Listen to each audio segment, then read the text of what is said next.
welcome to the Upkeep for Monday, March 1st, 2021. That's right. It's all the magic news you need in 10 minutes or less. And you know what? Last week was a big news week. It really was. This week, even bigger.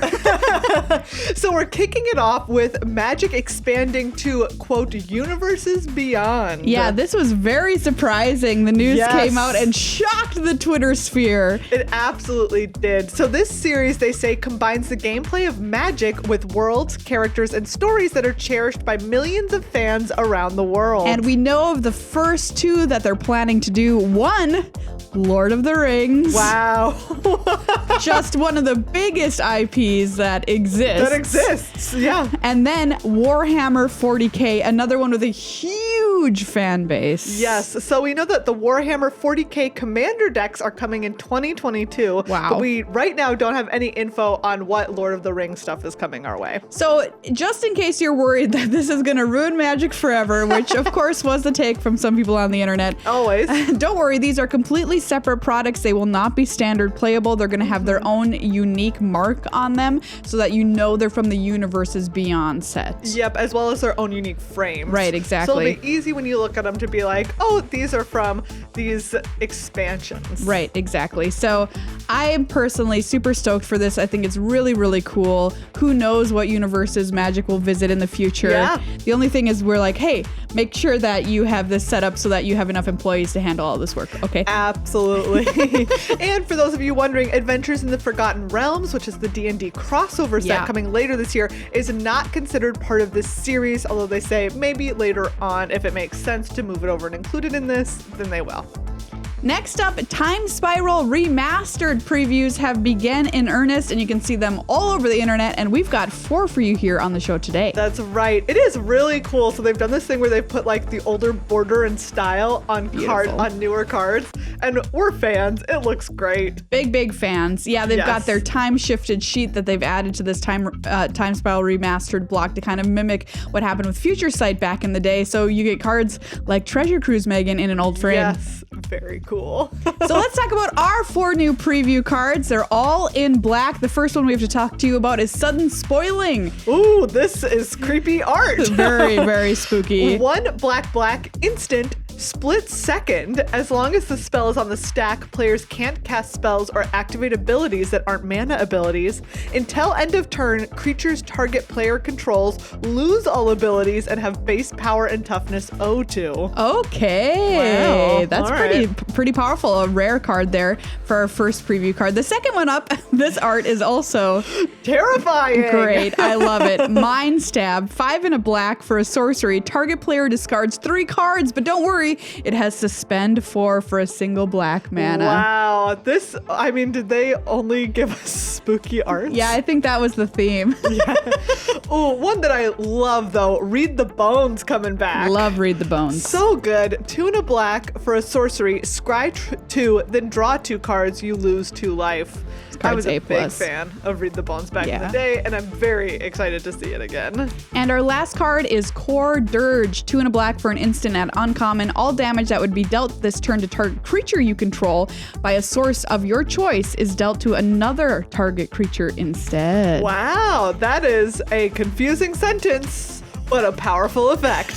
Stop hitting yourself. I think this card could be called Oops, Yes. Killed My Own Creature. Oops, yeah, exactly. Oops, my creature dealt combat damage to another one of my own creatures. Oh, well, what are you going to do? Yeah, super cool stuff from Time Spiral Block. Really, really excited to play this set in Limited. It looks like it's going to be very strong, and you can find more previews over on dailymtg.com. Ooh, just another big one. Yes, all huge. big hitters today. Huge news. Hasbro announced it's reorganizing into 3 divisions: consumer products, entertainment, and Wizards of the Coast and digital gaming. Yeah, they're going to be their own Hasbro division. That's right. So WotC has been a subsidiary of Hasbro, which means like its own separate entity, essentially, since they acquired the company in 1999. But they say that the transition of Wizards into a division of Hasbro comes after Wizards booked a record-setting 2020. In fact, 2020 was Wizards' best year ever. Wow. And they they saw a 23% year-over-year increase from 2019. Holy cow.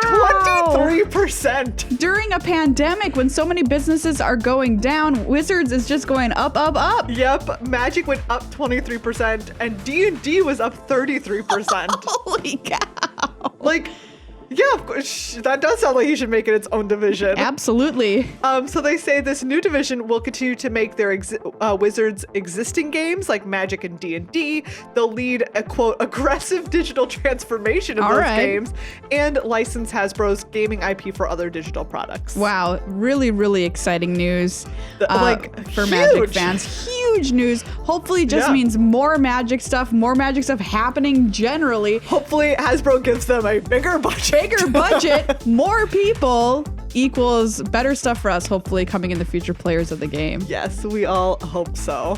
Next up, the second Kaldheim League Weekend is now in the books. Happened this past weekend where players from the MPL and the Rivals League battled for points that will seed them into end of the season postseason gauntlet tournaments, which are really horrifying because it can mean you terrifying. Stay where you are, you get relegated, or you drop off entirely. I don't have to play one tournament for my job.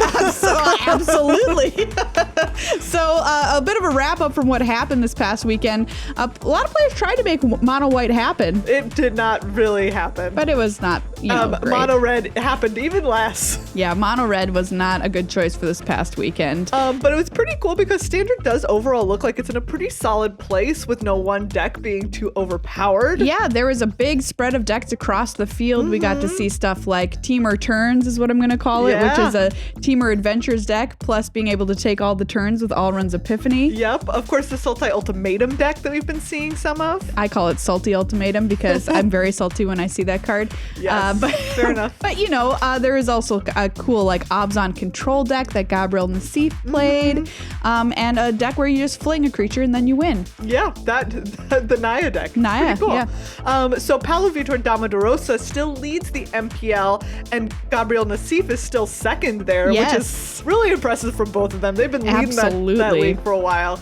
Brad Nelson is hot on their heels, though. And then over in Rivals, Stan Sifka and Eli Cassis are leading the pack. Yeah, and it's really important to end this season in the top 4 because those people don't even have to play in a gauntlet, don't have to worry about it. They go straight to Worlds, play in the World Championship, and they get their jobs back for the next year. So we've got a few more league weekends from Strixhaven coming up, and then we've also got the split championships, the Kaldheim Championship and the Strixhaven Championship, to get points there before the end of the postseason. That's right.